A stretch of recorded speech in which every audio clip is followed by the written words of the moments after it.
Praise the lord. దేవుని పరిశుద్ధ నామానికి మహిమ కలుగును గాక. చక్కటి అవకాశాన్ని దయచేసిన దేవాతి దేవుడికి ప్రత్యేకమైనటువంటి వందనాలు తెలియజేస్తూ ఉంటున్నాను. ఈ సమయంలో పరిశుద్ధ గ్రంథంలో నుండి ఒక లేఖన భాగాన్ని మనం చూసుకుందాం. యెహోషువ గ్రంథము 8వ అధ్యాయము, యెహోషువ గ్రంథము 7వ అధ్యాయము 19వ వచనాన్ని మనం చూసినట్లయితే, అప్పుడు యెహోషువ ఆకానుతో, నా కుమారుడా, ఇజ్రాయేలు దేవుడైన యెహోవాకు మహిమను చెల్లించి ఆయన ఎదుట ఒప్పుకొని నీవు చేసిన దానిని మరుగు చేయక నాకు తెలుపుమని నిన్ను వేడుకొనుచున్నానని చెప్పగా, ఈ యొక్క మాటను మనం గమనించినట్లయితే యెహోషువ మోషే తర్వాత యెహోషువ పరిచారకుడుగా ఉంటూ దేవుని సన్నిధిలో దేవుని ఆత్మ ద్వారా నడిపించబడుతూ ఉంటున్నాడు యెహోషువ ఎంతోమంది ఉన్నప్పటికీ కూడా నేనును నా ఇంటి వారును యెహోవాను సేవించదము అని బలముగా అనేకమైనటువంటి వారి మధ్యలో బలముగా మాట్లాడినవాడు.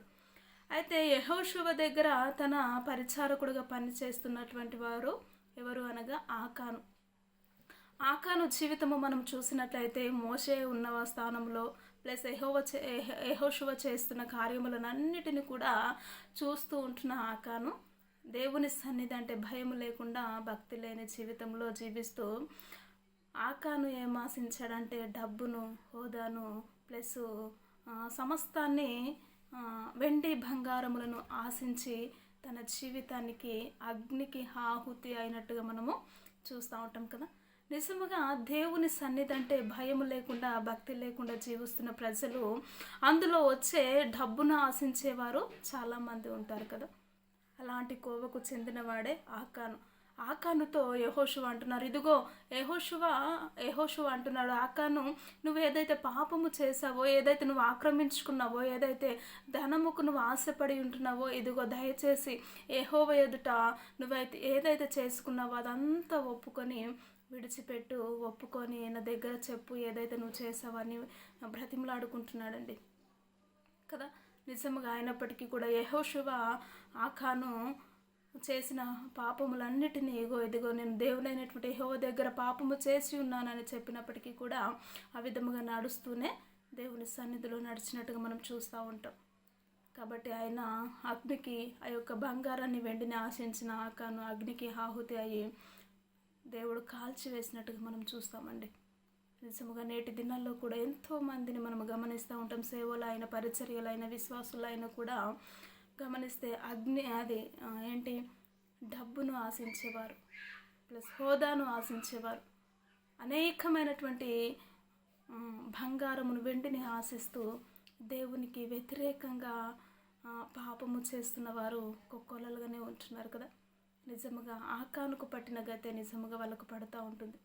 దేవుణ్ణి మహిమపరచాల్సింది పోయి డబ్బును చూసి పేరు ప్రాఖ్యాతుల కొరకు పరిచర్య చేస్తున్న వారిని కూడా ఈ లోకంలో మనం ఎంతోమందిని గమనిస్తూ ఉంటాం.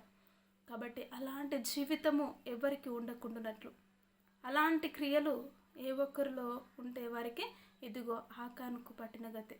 యెహోషువ ఎదుట నిత్యము దేవుని సన్నిధిని కొరకు వినిన యొక్క ఆకాను దేవుని మహిమేంటో తెలుసు, దేవునిలో ఏ విధముగా నడవాలో తెలుసు, అయినప్పటికీ లోకానుసరముగా జీవించి తన జీవితమును పాడు చేసుకున్నట్టుగా మనము చూడవచ్చు.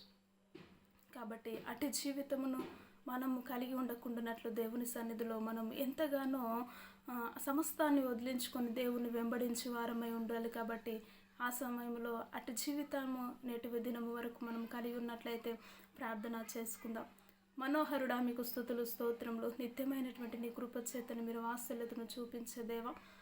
అయ్యా, నిజముగా ఆకాను వెండిని బంగారును ఆశించి తండ్రి అగ్నికి ఆహుతి అయినట్టుగా మేము చూసాం దేవా. నిజముగా నీ సన్నిధిలో నేను వెంబడిస్తున్న మేము కూడా ప్రభా ఈ లోకానుసరమైనటువంటి సంపదన కొరకు ప్రయాసలు పడకుండానట్లు దేవా, నీ నిత్య రాజ్యానికి వారసులగటానికి ప్రభా ఈ లోకంలో మేమెంత ప్రయాసపడాలో అటు కృపను ధన్యతను మాకు మీరు దయచేసి నీ నామానికి మహిమ తెచ్చుకోమంటూ యేసుక్రీస్తు ఉన్నతమైనటువంటి నామములో ప్రార్థించి అడిగి వేడుకుంటున్నాము తండ్రి.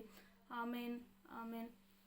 Praise the lord. ఈ యొక్క వీడియో నచ్చినట్లయితే లైక్ చేయండి, షేర్ చేయండి, కామెంట్ చేయండి, సబ్స్క్రైబ్ చేసుకోండి. ప్రైజ్ ది లార్డ్ అందరికీ.